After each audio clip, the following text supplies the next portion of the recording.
ताज महल, वो मोहब्बत जिसने एक बादशाह को जिंदा लाश बना दिया। रात के सन्नाटे में अगर ताज महल बोल पाता ना, तो शायद वो चीख कर कहता कि लोगों, मुझे मोहब्बत की निशानी कहना बंद करो।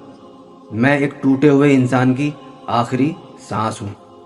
हाँ, मैं ही ताजमहल हूँ, दुनिया की सबसे खूबसूरत इमारत। लेकिन मेरी नींव में सिर्फ संगमरमर नहीं, आंसू भी दबे हैं। 5 जनवरी 1592 लाहौर, मुगल सल्तनत में एक बच्चे का जन्म होता है। नाम रखा जाता है खुर्रम, जिसे दुनिया बाद में शाहजहां के नाम से जानती है। बचपन से ही तलवारबाजी, जंग, सल्तनत के तौर तरीके सिखाए गए, क्योंकि उसे सिर्फ शहजादा नहीं, बादशाह बनना था। फिर एक दिन शाही बाजार में उसकी नज़र एक लड़की पर पड़ती है, अर्जुमंद बानो बेगम, जिसे दुनिया बाद में कहती है मुमताज महल।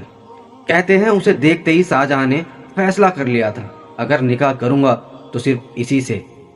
साल 1612 दोनों का निकाह हुआ और उसके बाद मुमताज सिर्फ बेगम नहीं रही, वो शाहजहां की ताकत बन गई। हर जंग में साथ, हर फैसले में साथ। इतिहासकार लिखते हैं शाहजहां बिना मुमताज की राय के कोई बड़ा फैसला नहीं लेते थे। मुमताज ने 14 बच्चों को जन्म दिया, लेकिन हर बच्चा उनकी जिंदगी का एक हिस्सा लेकर चला जाता था। और फिर आया 14वां बच्चा, 17 जून 1631, जगह बुरहानपुर। मुमताज दर्द में थी, बाहर पूरी सल्तनत दुआ कर रही थी, लेकिन उस दिन मौत दुआओं से ज्यादा ताकतवर निकली।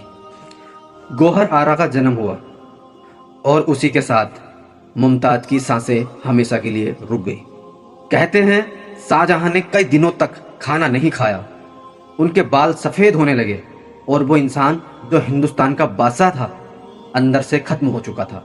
फिर एक रात शाहजहां यमुना के किनारे खड़े थे और उन्होंने कहा कि मैं ऐसी इमारत बनाऊंगा जिसे देखकर दुनिया मोहब्बत पर यकीन करने लगेगी। और वहीं से मैं पैदा हुआ। साल 1632 मेरी तामीर शुरू हुई। 20,000 कारीगर, 1,000 हाथी और 22 साल। फारस से कलाकार आए, तुर्की से नक्काश आए, समरकंद से डिजाइनर आए और हिंदुस्तान के कोने कोने से मजदूर बुलाए गए। राजस्थान के मकराना से सफेद संगमरमर आया, अफगानिस्तान से लाजवर्द आया, तिब्बत से फिरोजा, चीन से क्रिस्टल।